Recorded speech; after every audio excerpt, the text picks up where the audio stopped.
Hôm nay lên không tập được gì vậy? Bài biết rồi. Cái này quay gần lại được không? Bấm lên. Lên hả? Sao hay lúi. À dạ biết tại nó không nghi chứ thường thường.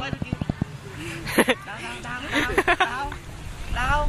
Làm biết liền.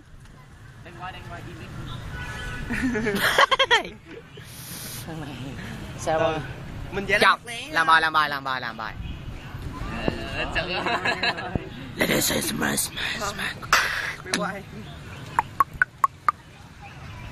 Ông Nguyên làm đi giả bộ cầm dạo ke nữa. Làm đi giả bộ.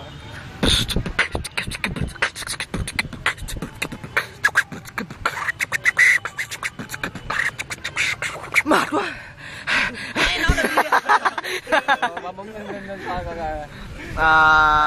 Stop.